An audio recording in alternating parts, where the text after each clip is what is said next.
Was the owner someone that I should be worried about?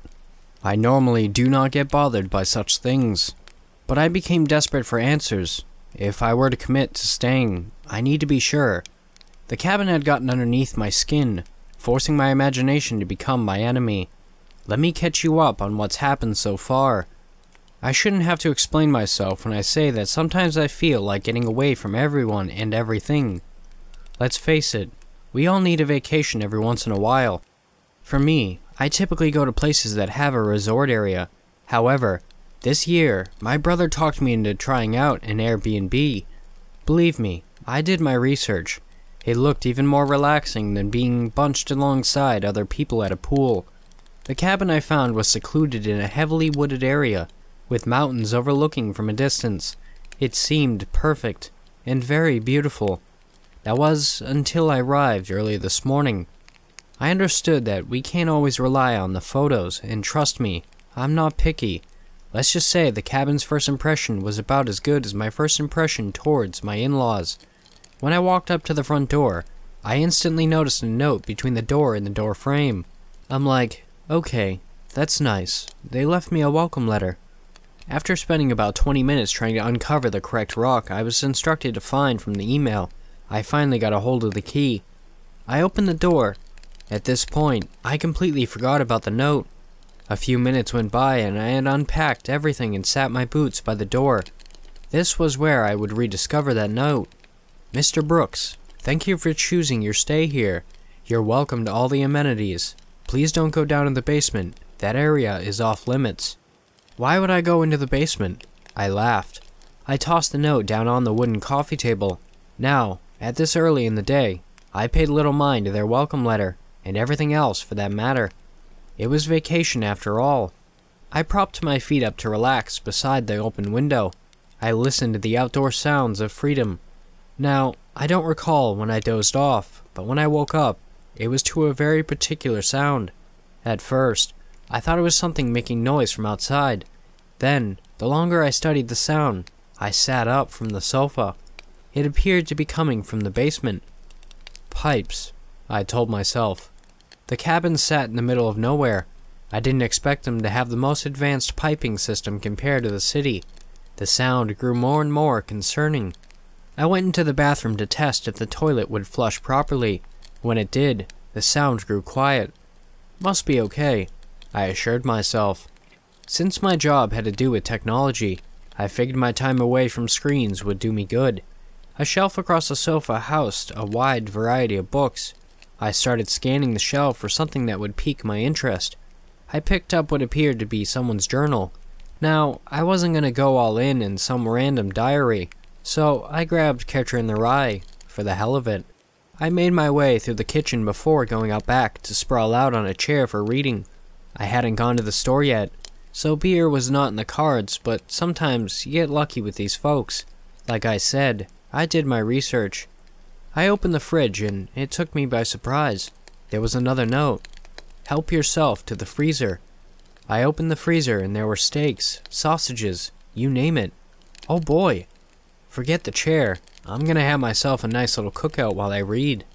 I'll admit that the smiley face they drew on the bags were a little weird, but I felt they were just excited to have me. It was until my curiosity opened the journal that things started to feel a little unsettling. Inside were pages filled with names. Each name had been crossed out. Maybe they're old school, and they keep track of each resident who stayed here. It seemed like they crossed out the names after they'd gone. I tried to wrap my head around why they would need to write down the people who would come and go. I have to say, I was surprised so many people had stayed at the cabin. There must have been about 60 to 70 individuals in the book. It could have been anything. I thought about the possibilities what the list could be, not related to the cabin. On the last page was my name, Adam Brooks. Okay, I said. The thing that was even more unsettling was the name before mine, Penelope White. Both her name and mine were not crossed off. The name above hers, James White, was. I sat down the journal. After snacking on a cooked sausage, I threw down the steak. I tried to concentrate on the grill, but my thoughts were more focused on the journal. The owner must have written those names, Perhaps they just forgot to scratch off the name before mine. Then again, I would figure James and Penelope, having the same last name, would have stayed here together. So why was his name crossed out, but not hers? The more my imagination spun, the more uneasy I had begun to feel. Damn, the steak was almost certainly charred. I tried to let it all go, laughing at myself. I threw another steak on the grill before hearing a faint noise. At first, I thought the noise was from the juices sizzling off the steak. As I looked around, it seemed to be coming from the cabin. Pipes again. I really hoped that the pipes weren't going to make a ruckus the entire time I was here. I'm not a very heavy sleeper. I swore I heard someone call for help from inside the cabin. I fell down on the ground, white-knuckling my spatula. I'm freaking myself out. I love being out in the middle of the woods. Stuff like this doesn't get to me. There was just something about the cabin that had gotten underneath my skin. I tossed the spatula back over the grill, accepting that I was about to burn steak number 2 and headed back indoors to investigate. Slowly tiptoeing inside, I positioned myself in the middle of the kitchen to listen. There was no sound. Perhaps the toilet made the higher-pitched noise. So I went to go flush it again to be sure. Still nothing. The noise fled from wherever it had originated from. Before accepting that I might have been losing my mind and returning to the grill, I heard something fall in the basement. Instead of yelling, a few choice words that came to surface. I quickly ran to the living room to find a broom. It could have been an animal that got in down there. I spent several minutes looking for a broom or something similar. I know the owner told me not to go in the basement. However, if it were to get rid of an animal, I don't think they'd mind. I wasn't about to spend the entire time on vacation with an animal running around below me. What am I doing? I questioned myself. If it were a raccoon or something, at least the door to the basement was shut. I can just ignore it. Nope. I kept changing my mind. I'm not taking any chances waking up to something in the cabin. I still had no luck finding a broom. So I checked the other bedroom across from the one I was sleeping in. I opened the closet and scooted multiple rain jackets left by the owner. I uncovered a broom backed against the corner and grabbed a hold of it. When I pulled the broom, a box from the shelf above spilled out onto the floor. I bent over to find that the box had been filled nearly to the top with driver's licenses. I let go of the broom in shock. There were so many of them. Why the hell are there driver licenses in a box? My heart nearly stopped when I discovered the one in the top pile. James White. There's no way. I froze, holding on to the license in my hand. I left the broom and scooped all the licenses back into the box to take them outside. I needed to know. Ignoring that pillar of smoke from the grill, I grabbed the journal. I spent several minutes flipping through the pages and scanning the driver licenses in the box. I started matching the licenses up with the names crossed off. What is this? I scratched my head. Is the owner someone I should be worried about? There had to be a reasonable explanation, but I couldn't think of any. I scanned to see if my license was somehow in this magical box, and thank God it wasn't. Then again, my name had not been crossed off. Unfortunately, to make my imagination even worse, I did not find Penelope's license either, and her name was the only other one not crossed off. Another noise from inside the cabin took my attention off the licenses. I swore I heard "help" again. I left everything out on the table and went back inside to get the broom. I'm gonna take care of whatever is in the basement, and then I'm gonna get answers. There it was again, the noise. Okay. I took a deep breath, trying to calm myself. After I finish writing this, I'm going down into the basement. I gently turned the doorknob. Possibilities of what the basement could be rattled around in my head. Finally, I forced myself to pull the door open. What the hell? The stairs were the same carpet as the bedrooms. Both walls were nicely painted white. When I reached the bottom of the stairs, my jaw fell. One might say that the basement was nicer than the upstairs. There was a curved flat-screen television companioned with a theater sound system. In the corner of the room was a bar stacked with wine bottles along the wall, not to mention the mini fridge completely full next to it. Why was all of this off limits? They would have probably had better reviews if they opened this up to others. I leaned the broom against the wall. Everything surrounded the journal, and the licenses had slipped my mind. That was until I walked into the room beside the bar. Oh my God! I screamed. Yep, I did it. I finally let it all out. The room had documents all along the walls attached by color strings webbed in every direction. I found a picture of myself from high school on the wall. It was circled with what appeared to be red marker. Then there were documentaries of my employment and everything else surrounding it. Multiple individuals were around the room. I'm out. That was the final straw. I'm going back upstairs to grab my phone to capture this entire room. Then I'm going to take the box of licenses and the journal to the nearest police station.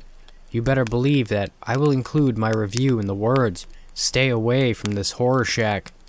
When I turned around to go back upstairs, I heard the door to the basement slam shut. I bolted up the stairs to find the door locked. "Hey, let me out of here now!" I shouted and shouldered the door for what felt like an eternity.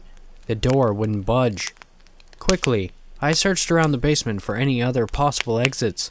There wasn't even a window to crawl out of. I couldn't understand how it was possible. I'm sure something like that would be against a fire code or something, but nonetheless, it wasn't going to help me out. About an hour or so passed by this time. I started to give up. I maliciously opened up one of the wine bottles, but then decided to drink it for my nerves. I kept yelling, "Let me out of here!" But no one responded. I went back into the creepy room to study all the other photos. I found everyone in there. I focused in on the photos of James and Penelope White.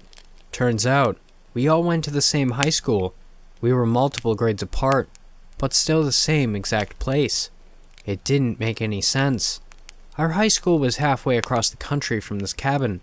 I felt myself starting to panic. My breathing grew heavier, and my ears began to ring. I felt myself grow pale, and I fled from the room back over to the couch. "It's okay. I'm gonna get out of this." I calmed myself down. I opened another bottle of wine. At this point, if it were the owner's responsibility for all of this, then I didn't care how many bottles I opened. I called out again, but there was still no response. Out of nowhere, the toilet from upstairs flushed. I listened for any footsteps or signs of others, but I couldn't hear anything. I kept quiet for a while until I heard the kitchen door swing open. I called out again, but I still didn't get anything back in return. I had given it some thought and went back into that room, tearing down photos and everything else. I tried to uncover any windows that could have been blocked. To my own surprise, there was a very small window up near the ceiling. It looked to be right above the ground outside. I spent several minutes stacking anything I could find around the basement to peek through the window. I pulled myself up to see someone staring down on the grill. "Hey!" I called out. I screamed as loud as I could. The man outside was looking around. I cupped my hands and yelled, "Help!" I watched him fall on the ground, holding onto the spatula I left out there. Pressed my nose up against the glass. My horrified look matched the horrified look of the man sitting on the ground. It was me. I was looking at myself sitting out there, wearing the exact same clothes I had on. I fell from the window only to feel my body starting to shake. I'm dreaming or something, I told myself. This is impossible. I thought maybe it had been the wine I drank. My imagination could be making me see things that aren't there. After picking myself back up, I found the person, or whatever I saw out there, back gone. Then the toilet flushed again. My throat grew hoarse. Instead of yelling, I pulled the flat screen down from the rest of the entertainment system. It crashed into the coffee table, making a loud noise. I hoped if someone was up there, they could hear me. There had been no other sign of anyone upstairs for some time. Resting on the carpet with my back against the bar, I held another bottle of wine like it was my only normal thing I had left. I'll give it another go. I pulled myself up with one of the stools. I slowly made my way to the basement door and screamed, "Help!" as loud as I possibly could, louder than I had before. My vision blurred. I felt myself lose feeling, falling backwards down the steps. By the time I regained my consciousness, I let out the only sound I had left. My lungs felt like wrinkled paper, wheezing on every syllable. I lifted my head up the floor and found the basement doorknob begin to gently turn. I gently turned the doorknob. Possibilities of what the basement could be rattled around in my head. Finally, I forced myself to pull the door open. I had this sense of déjà vu that I had not felt before. What the hell? The stairs were the same carpet as the bedrooms. Both walls are nicely painted white. When I reached the bottom of the stairs, my jaw fell. One might say that the basement was nicer than the upstairs, or it was anyway. What the hell? The stairs were the same carpet as the bedrooms. Both walls were nicely painted white. When I reached the bottom of the stairs, my jaw fell. One might say that the basement was nicer than the upstairs, or it was anyway. A curved flat screen that had been smashed into the coffee table. Glass covered most of the carpet beside the bar. I honestly couldn't tell if it was blood or wine dripping down the wall, but it was definitely one of the two. I was thinking about how big the animal that got in must be. I was about to place the broom behind me. There was already a broom left there, exactly identical to the one I was holding. Everything surrounding the journal and the licenses had slipped my mind. That wasn't until I walked into the room beside the bar. Oh my god, I screamed. Yep, I did it. I finally let it all out. The room had documents all along the walls attached by colored strings webbed in every direction. I found a picture of myself from high school on the wall. It was circled with what appeared to be a red marker. Then there were documentaries of my employment and everything else surrounding it. Multiple individuals had their photos around the room. I'm out. That was the final straw. I'm going back upstairs to grab my phone. My plan was to capture this entire room for evidence. Then I'm gonna take the box of licenses and the journal to the nearest police station. You better believe that I will include in my review the words, "I believe this Airbnb belongs to a serial killer." When I turned around to go back upstairs, I heard the door to the basement slam shut. I bolted up the stairs to find the door wide open. What the heck was that? I questioned. If that sound wasn't the door, then what was it? No matter, I'm grabbing my things and getting as far away from this cabin as possible. Before leaving, I was unable to take pictures of that room. My cell phone was dead. I swore it had a full battery. With all of that excitement, I probably didn't realize it had died searching for service. I jammed as much evidence in my backpack as possible. I also retrieved the journal and the box of licenses to further my story with the police. After I packed up the car, I went back to retrieve the welcome letter off the coffee table. Somehow, it was different than before. I read it a few times, trying to process it all. Mr. Brooks, I know you went down in the basement. I instructed you not to do so, and that area was off limits. You are no longer welcome in your stay. Please vacate before I return. I didn't understand how the letter had changed, but at this point, it only added more context to my story. I shoved the letter into the front pocket of my backpack. I turned the key to start my car, but the engine wouldn't kick. "No!" I shouted. "Come on, just give me this one thing!" The car was dead. "Damn it!" I punched the dashboard. "Screw it!" I threw the backpack over my shoulder and left on foot down the dirt road. After about an hour of walking, I heard them, or someone. I wasn't sure which. When the wind blew the branches overhead, I thought I heard someone screaming from a distance, looking in all directions. I saw nothing but woods surrounding. I didn't know how far the town was. I'll be honest, I didn't pay much attention to my drive up here. It couldn't have been very far. I had planned to make a run for beer earlier. If the store had been too far, I would have picked up some on the way. "No!" Someone screamed. I rushed up behind a tree. I waited a few moments. Nothing was out there. What's happening? Then I heard another scream. It shook the birds from the trees, so I knew I wasn't just hearing things. I darted down the road as fast as I could. There was a structure coming into view. I must have been close to the outskirts of town. I pushed through my last breath until falling to my knees in horror. I was back at the cabin. That's not possible. I gasped for air. I ran in a complete opposite direction. My car was still parked on the left side of the porch. Something about the cabin was different. All around the borders of the windows, the wood looked burnt. I picked myself up to open the front door. I found everything inside burnt to a crisp. The bookshelf I originally discovered the journal had been opened from the wall, revealing a hidden room. I sat the backpack near the door before going in. "Hello?" I called out, moving closer towards the hidden room. I couldn't see what was inside. I had no flashlight to investigate. I looked around the living room covered in ash before asking myself, what happened here? A pair of hands wrapped around my throat from behind. My head slammed against the floor, blurring my image of the person strangling me. "No! Please!" I cried. "You're not taking me!" A woman shouted. "You're not taking me! Wait! Please!" I had no idea who the woman was or why she was attacking me. I felt everything starting to turn dark before she released her grip. "Oh my God! It's you!" she cried. I sat up to find a woman slightly younger than me staring back. "Who are you?" I coughed, trying to gain back my breath. "Where is she?" she asked. "Where's who? Who are you? And what the hell is going on?" I dusted myself off. The woman studied me in confusion. "You don't remember me?" "Should I?" "I was just running in the woods the past 2 hours," I replied. She looked even more horrified. "The woods? Okay, stop." I put my hand out. "No more questions. Who the hell are you?"